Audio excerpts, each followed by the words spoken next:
That's good.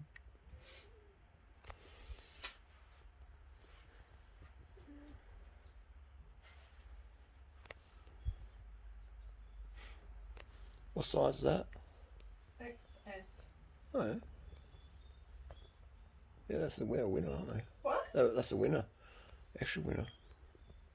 Why? Just So we've got a beautiful Focus here.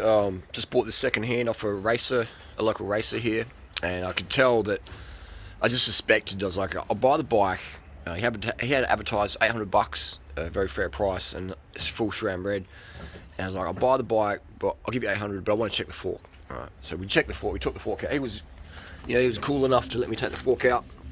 So it takes like a few minutes, and we've seen this. The fork is destroyed.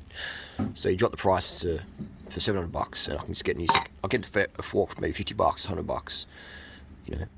New old stock, something like that. So that is the issue. The cause of that, what causes this? There's a few different theories out there.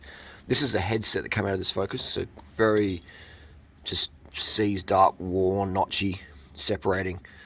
And so this is why I always tell people, service your own bikes, learn how to do it. Take out your headset every 3,000 or 4,000 Ks and give it a grease, clean up. Okay, so there, the camera just cut out. We have this issue here. So this is what causes it. This is what chunks it out. This is a split ring. So they should, ideally, I recommend, I've tried to source them for my Pragma bikes, but I couldn't. But I know Canada are now doing plastic split rings, which is a great idea. But you always want to check out your fork. And never ride with a loose headset. Never ride with a loose headset. So this slips on here like so. And this is what causes issues. Alright, so that's right there. That's just like the perfect ring, isn't it? And that's what I call this the ring of death. So I would say it's probably riding with a loose headset. Some people say it's frame intolerances. I'm going to say it's going to be riding with a loose headset, or the headset just been seizing up and just. I'm thinking it's a loose headset, because it's like, look, if you look at it, it's a bit taller, isn't it, than the split ring? So it seems like it's like that, up and down, up and down. So I'm going to say, looking at that now, I've never seen this angle before. I'm going to say it's a loose headset. People ride with a loose headset and just wears it over time. And that's called ring barking.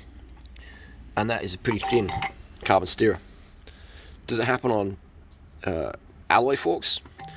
Not so much, because the density, the hardness of this split ring is about the same as a steerer, an alloy steerer. So I haven't seen an alloy steerer. Doesn't mean it can't happen. I do like carbon forks because they're light and stuff like that. But this is the Achilles heel. Is if you ride with a loose headset, it's going to wear it out, isn't it? Right. So, and then the more worn it gets, the harder it is to sort of keep your headset tension in there. Okay. So there you go. That's why if you never ever buy a second-hand carbon bike or second-hand bike without dropping the fork out, inspecting. If they won't let you do that, then say, cool, that's fine, but I want you to drop the price to factor in the fork could be damaged. And how do we know this fork isn't damaged? So this fork, unfortunately, it's going to go to landfill. It's just too, it's too unsafe for me to let this be out in the street, in my opinion.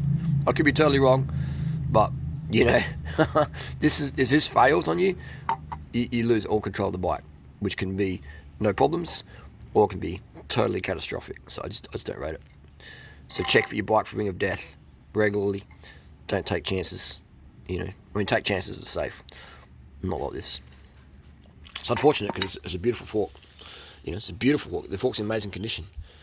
It's a beautiful fork. It's a 3T with G. It's like an $8-9 fork retail. Beautiful fork, but unfortunately, a loose headset and ridden on that, bang.